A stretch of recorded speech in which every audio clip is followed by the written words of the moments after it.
Good evening, all of you. So, in day 12, we are going to discuss about commonly used modules in Python, creating a functions in Python, return and void statements, and the scope and lifetime of a variable, and arguments in functions. So, it is a day 13, and we will go and discuss in this class about types of arguments and command line, and after that we will go and discuss about strings and list. So we'll go and discuss about today, that is day 13. So it will be types of arguments and command line, and after that strings and list. So let us see about types of arguments. So these are the types of arguments, and if you have any doubts, please post your query in the chat box. So let us see the types of arguments.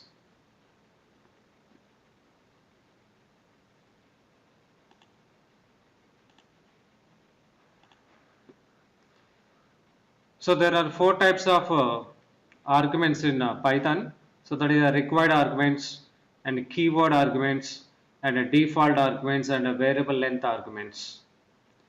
So in required arguments, the arguments must be required in the function calling or function definition. So for example, if you change the order of the arguments in the function definition or calling function, then the Python is going to produce the error. So required means the arguments must be required in the program.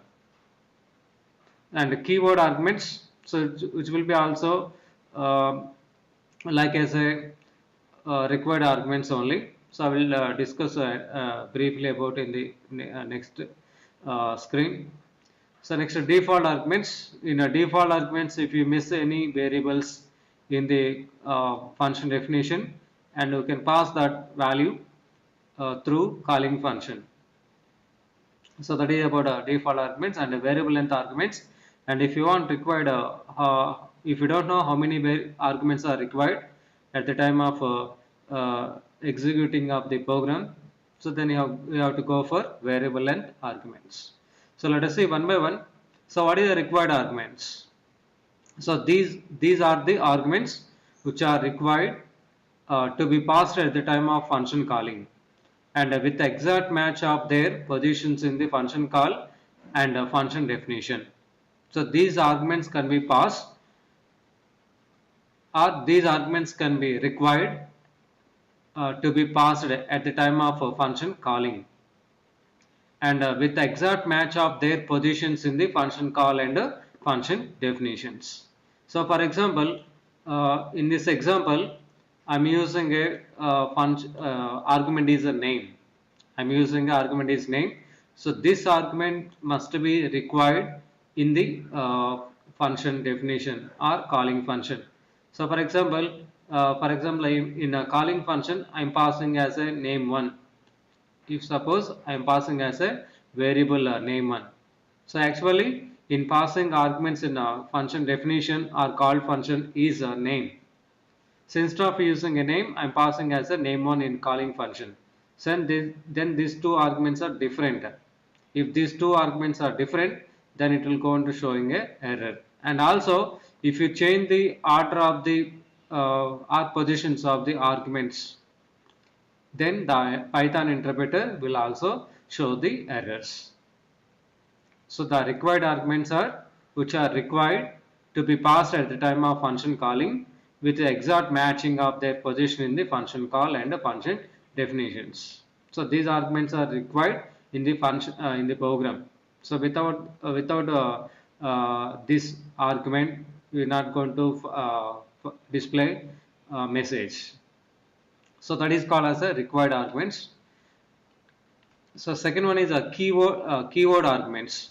So these kind of functions call will enable us to pass the arguments in random order. So the keyword arguments will be enable us to pass the arguments in a random order. And similarly here also, if the same match found, the value of the arguments are copied into the function definition. So if a matching will be same, what are the arguments are passing in the function definition? So if it is matching, then uh, it will going to copy that values or that arguments to the function definitions. So for example, in this example, I am passing a name is equal to John and message is equal to hello, and these two arguments must be matching in the function calling function, sorry, called function or function definition. So then which will going to uh, it will going to copy these arguments into the function definitions. Otherwise it will going to produce the error.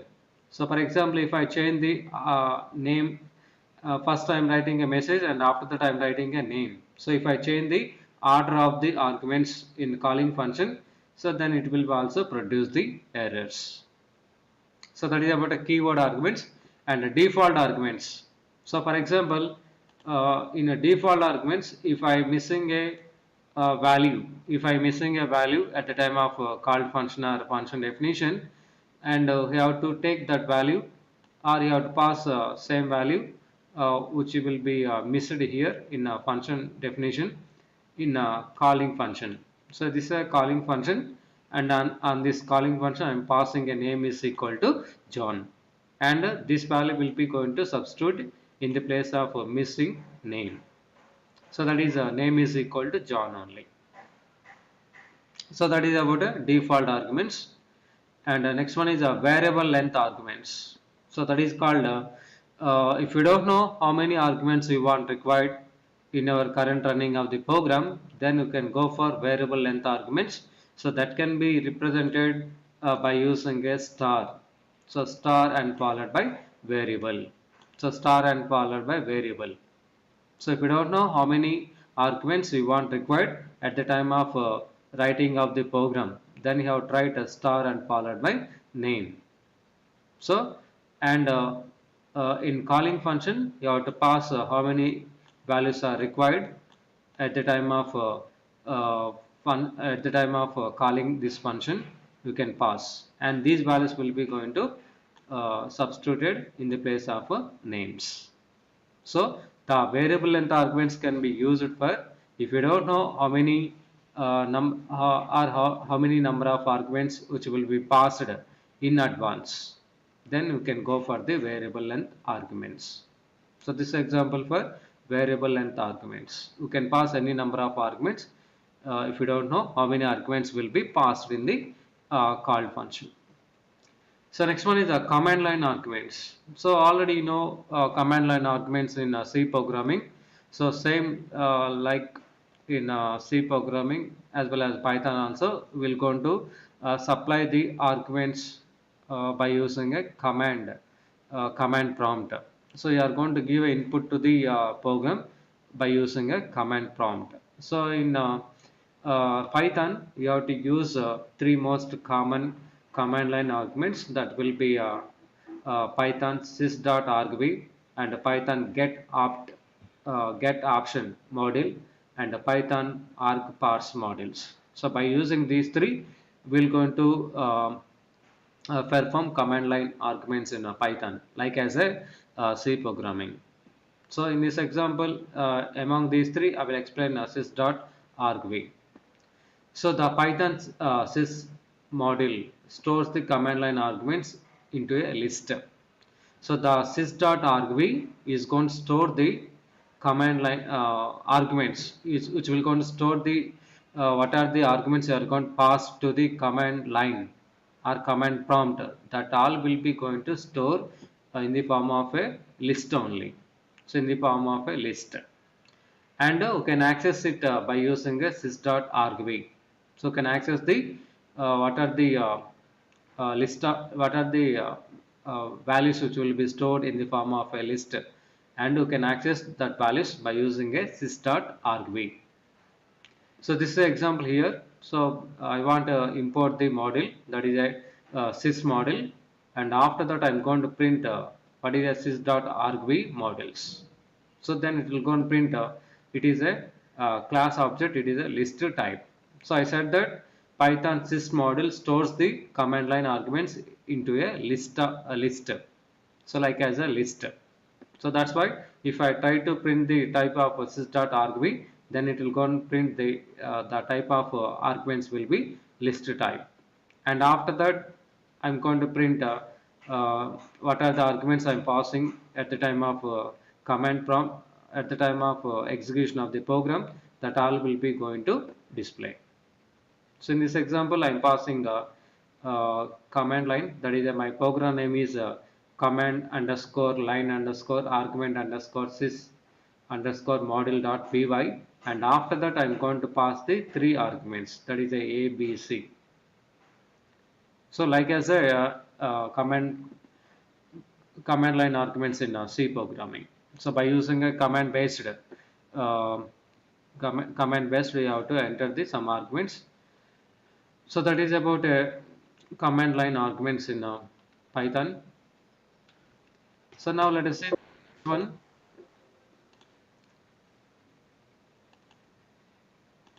So about strings. So we're going to discuss about strings. So what is a string?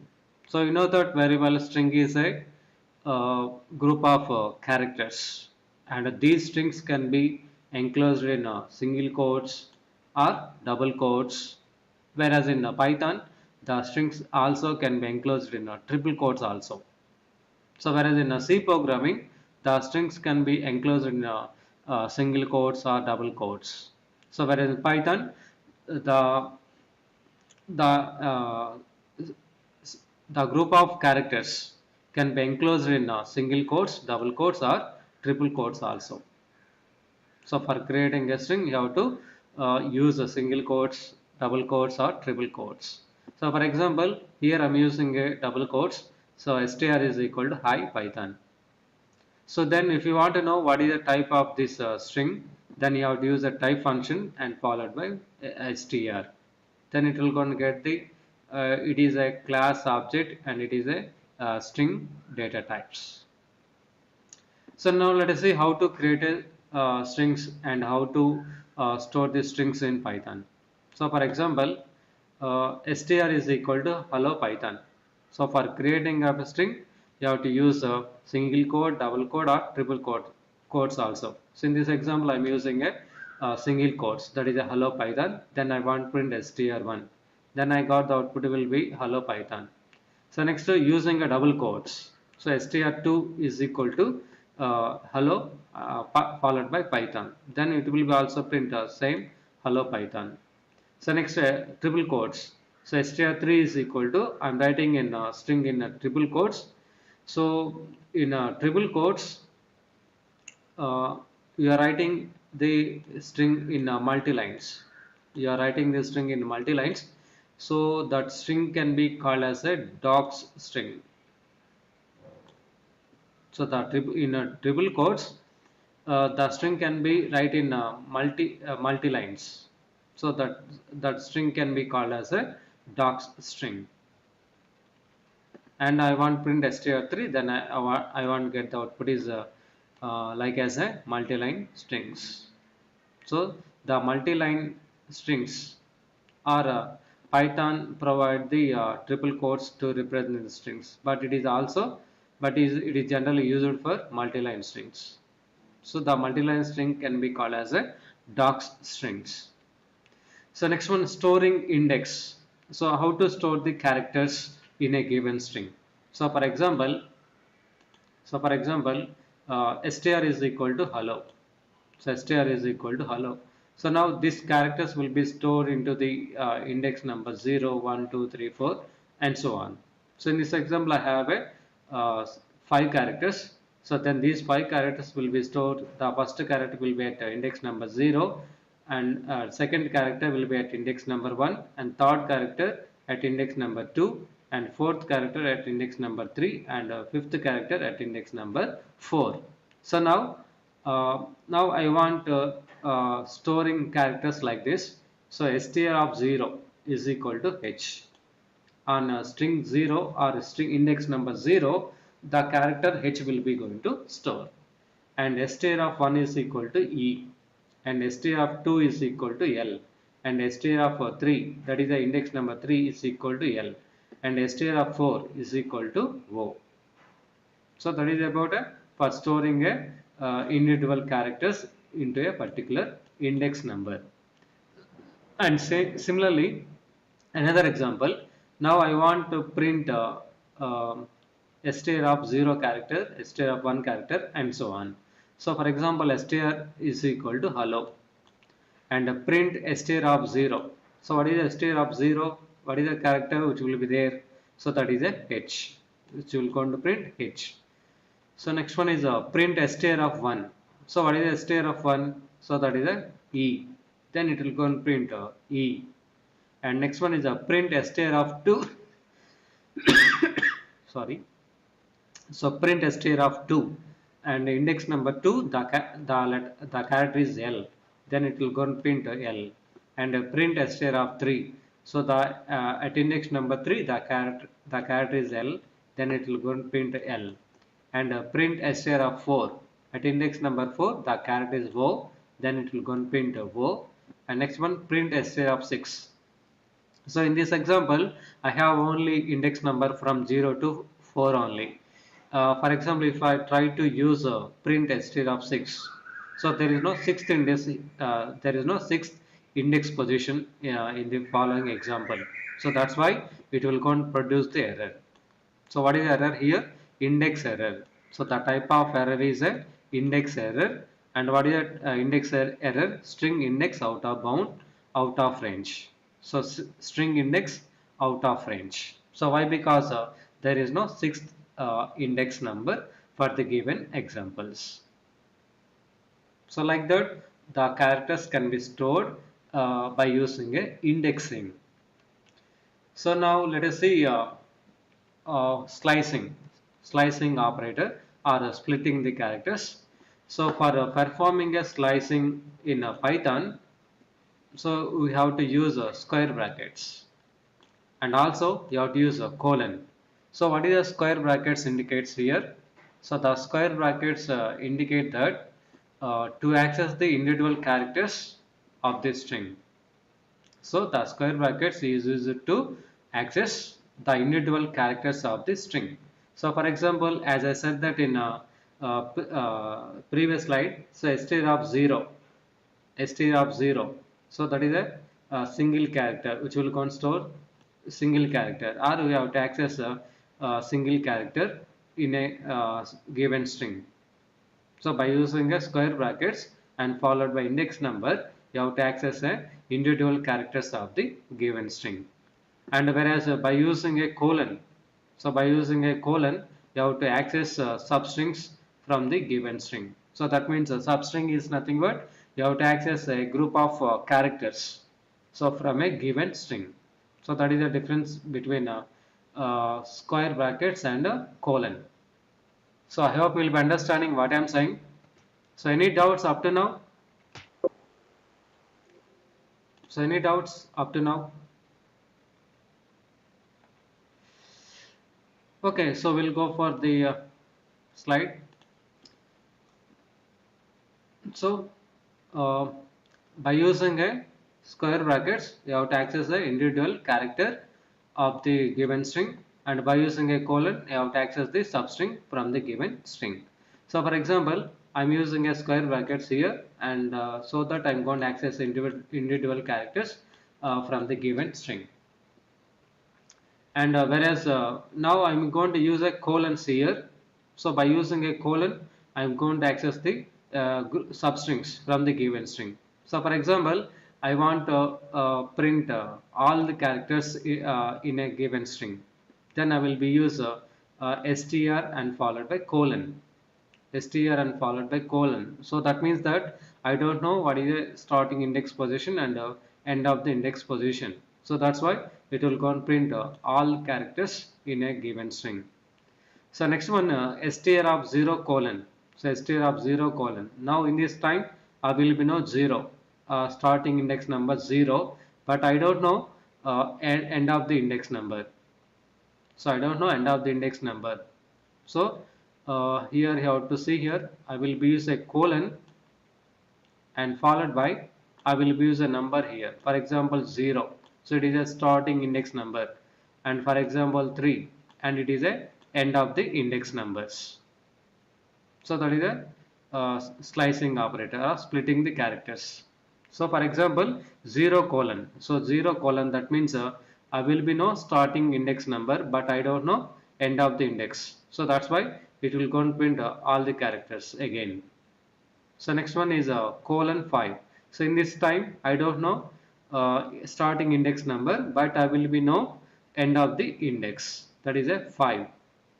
So 5 means there is no index number 5 here. So that means 5 is excluded. So 5 is excluded. Then you have to take the values from 0, 1, 2, 3 and 4 only. So you are going to exclude the fifth index position. I hope you'll be understanding what I am saying. So 0 will be included and fifth index number is excluded. So that means it will go and take the index position 0, 1, 2, 3, 4 only. Up to 4, what are the characters are there? It will go into print. So in this example, it will also print same. So next one str and followed by colon 3. So I don't know starting index number, but I will know end of the index, that is at 3. So 0, 1, 2 and 3. So 3 is a excluding and 0 will be included. So that's why it will go and print the characters 0, 1, 2 characters. So what are the index numbers 0, 1, 2 characters here? So it will be H and it will be E and it will be L. So that's why the output is going to print HEL. And next one is str of followed by 0 colon 2.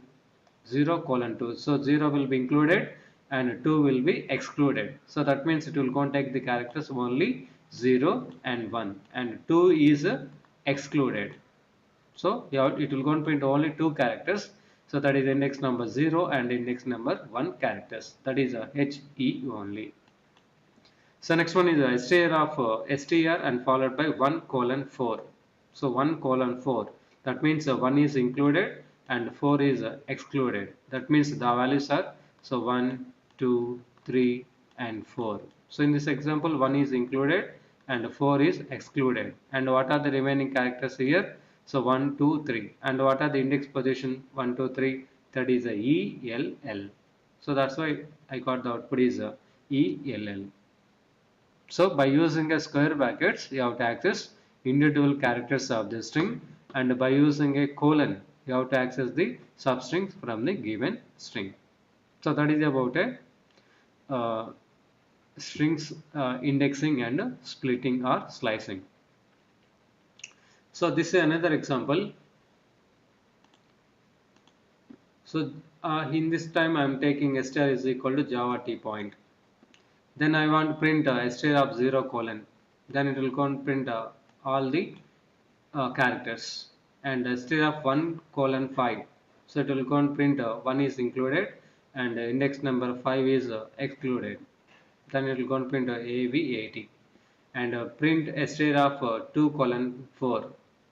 So index number 2 is included and 4 is excluded. Then it will print only 2 characters VA. And print str of colon 3. I don't know starting index number, but I will know end of the index, that is a 3. So that means 3 is excluded. Then it will go and print 0, 1, 2 only. So that is 3 characters.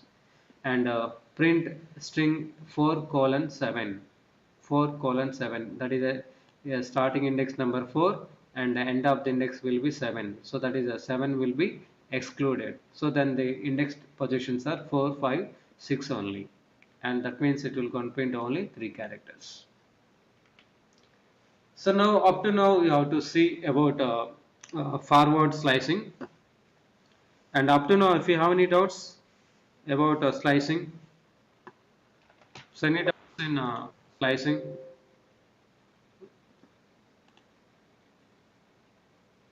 So any doubts in slicing? If you have any doubts, please post in the chat box. So you have to post your query in the chat box if you have any doubts. Okay, so let me continue. So now we will see about reverse direction. So up to now I have to see forward direction, that is 0, 1, 2, 3, 4 and so on. Now we will going to see the reverse direction. So in reverse direction you have to give the number from starting number -1.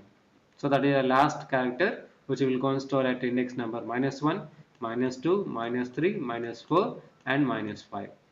So then I want accessing individual characters by using a square brackets. So -1, then I got O, -2 L, -3 L, -4 E and -5 H. And similarly I want access the substrings by using a colon. So -3 colon -1. So that means uh, that means -1 is excluded and -3 is included. So that means it will go and print -3 -2 characters, that is a LL. So next one is str of -4 colon -1. So that means -1 is excluded and included -4. And what are the characters between -1 to -1? So -4, -3, -2 and -1 is excluded. So then I got the output is ELL. So next one is str -5 colon 3. So what is the starting index number here? So -5 it is included and -3 is excluded. Then I got the output is up to -5 and -4 only. So then I got the output is only two characters, that is HE only. So next one is str and followed by -1 colon. So will be now starting index number -4. So I don't know end of the index. So then it will go and print ELLO. So it is a starting index number. So the character is E and -2, -3 L, -2 L, minus the -1 O. So next one is now I want to perform reverse the given string. Then I will be use colon colon -1. So colon colon -1, which will go and reverse the given string. So that is about a reverse slicing or reverse splitting. So any doubts? Forward slicing and reverse slicing. So if you have any doubts, ask me in the chat box. And next one is reassigning these strings. So reassigning these strings.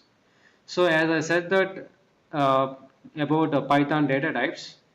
So numbers, strings, and tuples are immutable data types. So it is not possible to change the single character in a given string. If you are trying to modify or if you are trying to reassigning a individual characters from given string, it will go and produce the error. So in this example, strings will be comes under immutable data types. So immutable data types. So it is not possible to replace a single character. If you try to replace a single character, then it will go to print errors.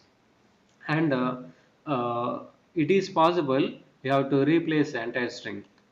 If you want reassigning entire string, that can be possible. But if you want to replace a particular character as some other character, not be possible. So why? Because strings are immutable data types in Python.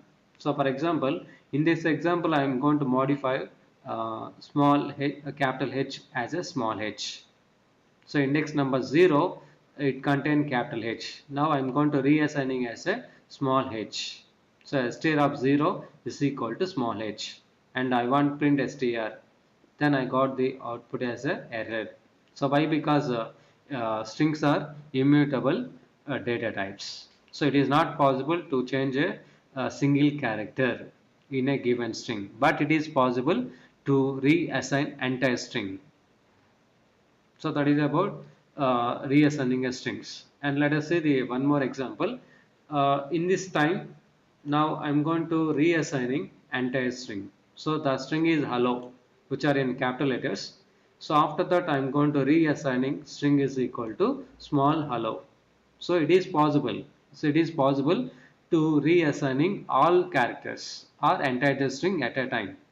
So, but it is not possible to replace a particular character in a given string.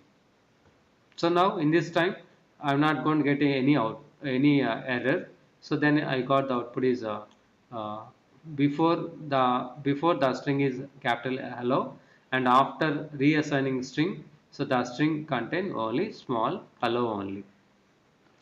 So let us execute this. So in Google Colab.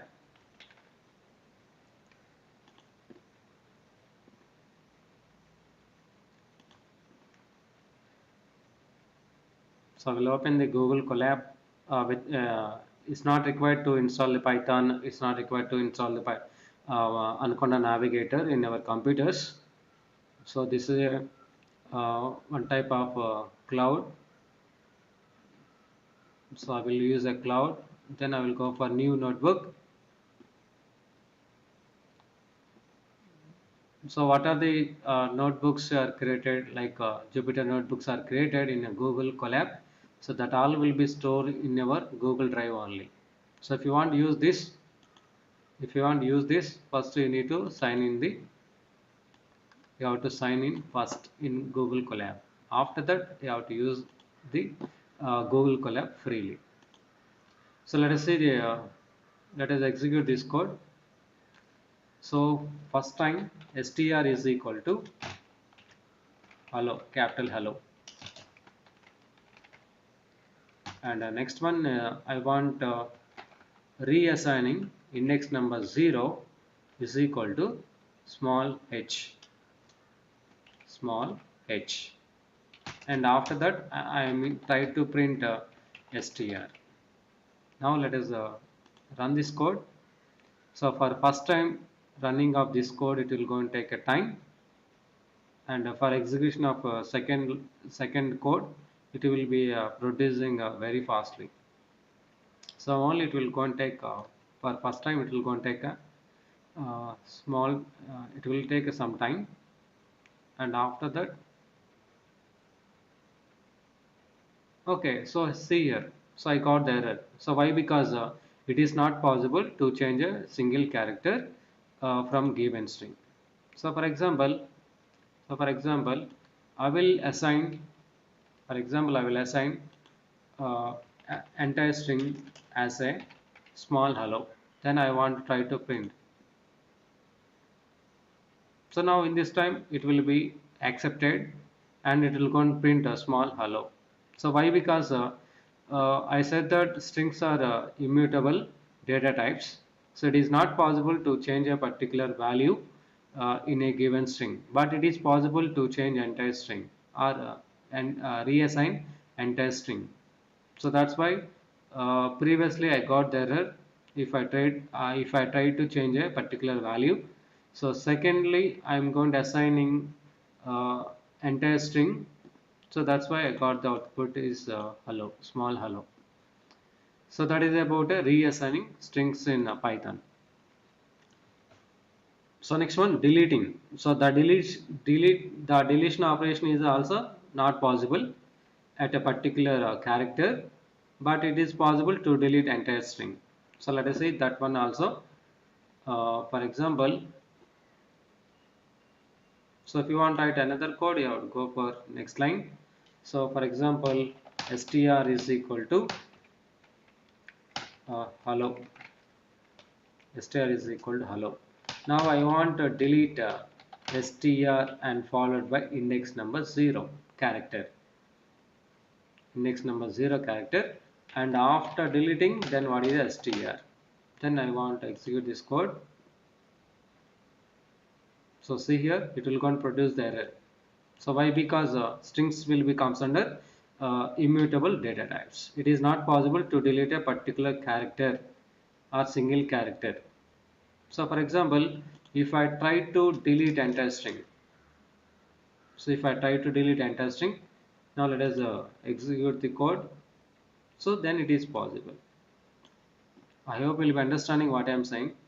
So if you delete a particular character, that cannot be possible in strings. and it is possible to delete entire string. And after deleting entire string, if you try to print str, it does not contain anything, so it will simply display nothing. So str contain empty. So that is about deleting the strings in Python. And in the next class, we'll go and discuss about string operations or methods in strings. So up to now, if you have any doubts, so please post your query in the chat box. So that's all about today class. In the next session, we'll go and discuss about string operations. So if you have any doubts, so please post your query in the chat box. And if you don't any doubts, so that's all about today's session. And thanks for attending the session, and have a nice day. And if you like this video, if you like this lecture, so please click on a thumbs up button. So thank you.